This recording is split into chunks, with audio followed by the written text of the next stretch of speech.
नमस्कार मित्रांनो, आज 23 मार्च 2026 वार आहे सोमवार. शेअर मार्केटमध्ये कोणत्या राशीला नफा आणि कोणत्या राशीने सावधगिरी घ्यायची आहे, तर चला पाहूया आजचं संपूर्ण शेअर मार्केट राशी भविष्य. मेष राशी. आज मेष राशीच्या लोकांसाठी मार्केटमध्ये जलद निर्णय फायदेशीर ठरू शकतो. शॉर्ट टर्म ट्रेडिंगमध्ये छोटा नफा मिळण्याची शक्यता आहे, पण जास्त रिस्क घेणे टाळावे.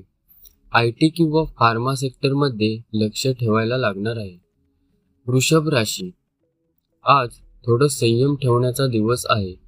लॉंग टर्म इन्व्हेस्टमेंटसाठी प्लॅन करायला योग्य वेळ आहे. जुने शेअर्स धरून ठेवले तर भविष्यामध्ये फायदा नक्की होऊ शकतो. मिथुन राशी. मार्केटमध्ये अचानक चढ उतार दिसू शकतात. इंटरडे ट्रेडिंग करताना स्टॉप लॉस लावणं खूप महत्त्वाचं आहे. न्यूज बेस्ड ट्रेडिंगमध्ये छोटा फायदा मिळू शकतो. कर्क राशी. आज फायनान्स आणि बँकिंग सेक्टरमधून चांगली संधी मिळू शकते. नवीन शेअरमध्ये एंट्री करण्यापूर्वी रिसर्च करा. भावनिक निर्णय टाळावेत. सिंह राशी. आज आत्मविश्वास जास्त असेल, पण ओव्हर ट्रेडिंग करू नका. शेअर्समध्ये फायदा होण्याची शक्यता आहे. प्रॉफिट बुकिंग केल्यास सुरक्षित राहाल. कन्या राशी. आज डेटा आणि आकड्यांवर आधारित निर्णय फायदेशीर ठरतील. म्युच्युअल फंड किंवा SIP सुरू करण्याआधी चांगला दिवस आहे. हा आजचा दिवस SIP सुरू करण्यासाठी तुमच्यासाठी चांगला ठरेल. लहान नफा मिळण्याची शक्यता आहे. तुळ राशी. मार्केटमध्ये बॅलन्स ठेवणं गरजेचे आहे. प्रॉफिट लो केल्यास भविष्यात मोठा फायदा होऊ शकतो. वृश्चिक राशी. आज रिस्क घेण्याची इच्छा होईल, पण स्विंग ट्रेडिंगमध्ये संधी मिळू शकेल. धनु राशी.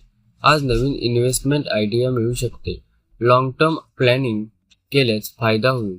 रिअलिटी किंवा इन्फ्रा सेक्टरमध्ये लक्ष द्या. मकर राशी.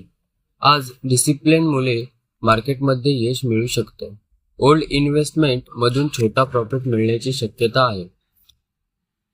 FPO मध्ये सावधगिरी बाळगा. कुंभ राशी. आज टेक्नॉलॉजी आणि स्टार्टअप शेअरमध्ये हालचाल दिसू शकते. इंट्राडेमध्ये जलद एंट्री इझी फायदेशीर रिमूव्हवर ट्रेड करू नका. मीन राशी. आज इन्फ्लेशन मजबूत असेल, पण इमोशनल ट्रेडिंग टाळा. गोल्ड किंवा सेफ इन्व्हेस्टमेंट कडे लक्ष दिल्यास फायदा मिळेल. तर मित्रांनो, हे होतं आजचा 23 मार्चचं शेअर मार्केट राशी भविष्य. व्हिडिओ आवडला तर लाईक करा, चॅनल सबस्क्राईब करा आणि उद्याच्या मार्केट अपडेटसाठी नक्की